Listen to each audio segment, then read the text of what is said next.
Hello à vous toutes et tous et bienvenue dans ce nouveau podcast où nous allons parler d'un sujet phare qui est aimer sans se perdre, ou plutôt jusqu'où faut-il aller par amour. Bienvenue dans cet espace Plume de Gaïa. Je suis Daisy Baudin, autrice aux éditions Erol, et je crée de nombreux ouvrages avec ma sœur Julie Baudin et notre illustratrice Christine Chauvet, puis la nouvelle Anna Eyes, où nous faisons effectivement de nombreux ouvrages sur le thème du féminin sacré. Et ces podcasts que nous créons sont aussi dans cette énergie, un espace cocooning relié au féminin pour reprendre sa place, pour vraiment se connecter au corps, pour redevenir à l'intérieur de soi comme un temple solide et profond, ce temple qui amène à écouter ses émotions et afin qu'elles deviennent des alliés.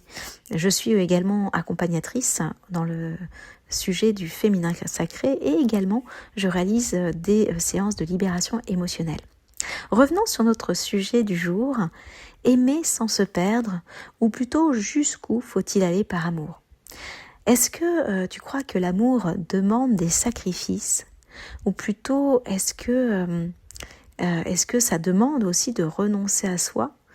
Et finalement, de renoncer à soi, est-ce que ça voudrait dire aimer encore plus fort? Ou juste s'oublier? Est-ce que si tu es dans l'énergie de faire des sacrifices, jusqu'où peux-tu aller, à quel point peux-tu te sacrifier? Et aujourd'hui, effectivement, on va parler de cette ligne invisible entre aimer et se perdre en amour.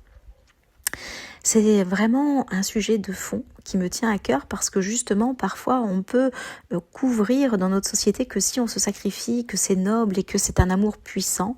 Mais est-ce que cet amour, il est vraiment sincère vis-à-vis de soi-même? Parce que est-ce que s'aimer, ça veut dire oublier une partie de soi? Ou est-ce que aimer l'autre, ça veut dire aussi s'aimer soi-même et trouver le juste milieu pour ne pas se perdre et pour aimer tout autant l'autre en posant plutôt des limites saines? Parfois, on peut croire que l'amour demande des sacrifices et qu'aimer quelqu'un, c'est accepter de donner, de céder parfois même de renoncer à une partie de soi. Mais jusqu'à quel point finalement devons-nous renoncer à quelque chose? Et est-il vraiment nécessaire de renoncer à quelque chose par amour?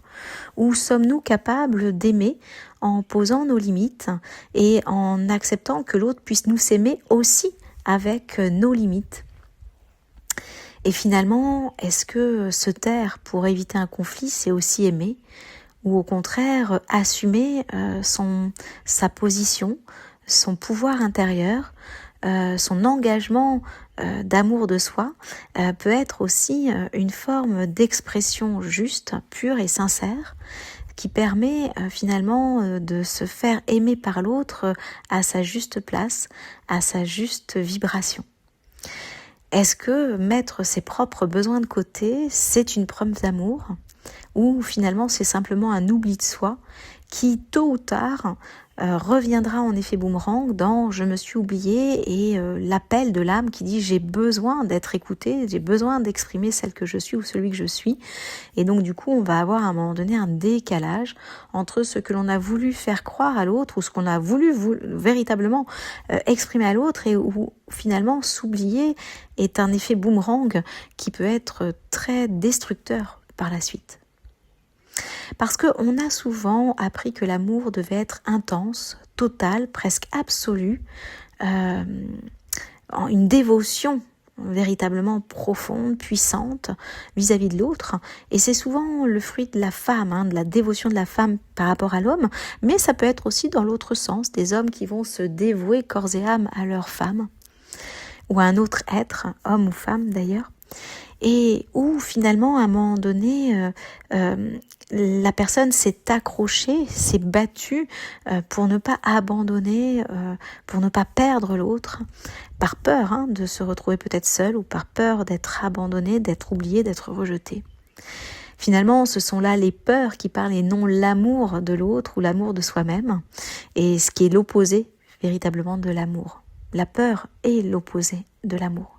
Quand on aime, on est serein, on est confiant, on est dans la puissance. Quand on est dans la peur, on est dans les paniques, les angoisses. On vient sombrer dans une peur très primale, très sauvage, qui nous enferme dans quelque chose où on va essayer de combattre la peur, alors que l'amour se veut être dans la paix. Et effectivement, lorsque l'on aime, est-ce que finalement c'est par aimer totalement l'autre, ça veut dire se perdre ou s'aimer aussi totalement soi? Alors aujourd'hui, évidemment, j'ai envie de vous poser une question simple mais essentielle, c'est est-ce que l'amour doit vraiment faire mal pour être vrai?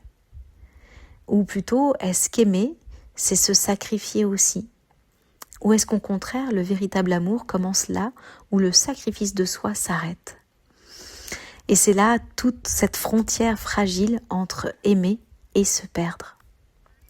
Alors, l'amour, c'est donner, mais c'est aussi recevoir finalement. C'est donner du temps, mais aussi s'en offrir. C'est donner de l'attention, mais aussi s'emporter. C'est donner de l'énergie, mais aussi s'en donner à soi. Parce que on peut effectivement dire, si l'autre nous aime, il peut nous donner de l'attention, mais ne pas faire l'amalgame de si j'attends de l'autre quelque chose, je ne me donne pas et je nourris pas cet espace-là et j'attends que l'autre vienne le faire à ma place. Je pense que c'est toujours une question de soi à soi. J'aime, je donne, je m'aime, je me donne. Et si l'autre donne, c'est un cadeau supplémentaire. Mais ça ne doit jamais être une attente obligatoire pour se sentir comblé. Sachant que personne n'aime exactement de la même manière et personne n'aime avec les mêmes conditions et les mêmes besoins. Et parfois, il est difficile d'exprimer à l'autre quels sont nos besoins et l'autre n'est pas en mesure parfois de nous donner exactement ce que l'on veut. Et inversement, nous ne sommes pas toujours dans cette capacité à pouvoir donner exactement ce que l'autre attend. Finalement, l'amour, c'est savoir se donner à la justesse de ce qu'on a besoin parce que nous sommes les seuls capables de savoir véritablement ce que nous avons besoin et comment nous le donner. Et si l'autre vient nous apporter son fruit d'amour d'une certaine manière, nous saurons le recevoir sans essayer de lui dire que ce n'est pas tout à fait comme ça qu'il devrait nous aimer ou de la manière dont il devrait le faire.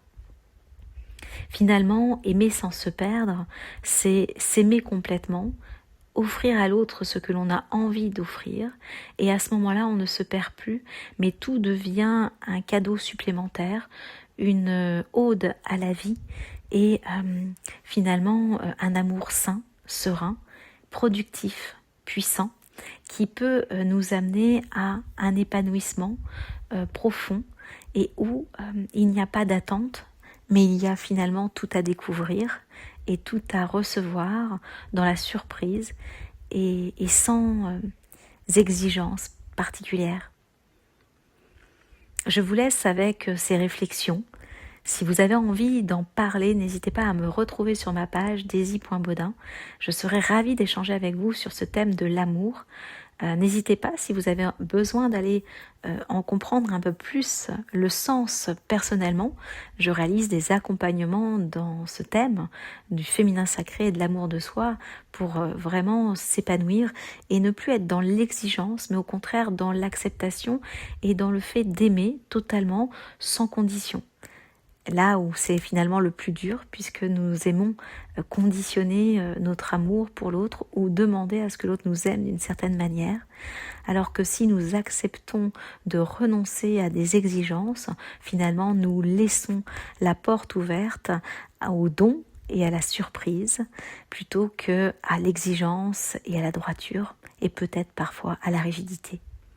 Je vous souhaite une très belle fin de journée, je vous dis à très bientôt pour un prochain podcast.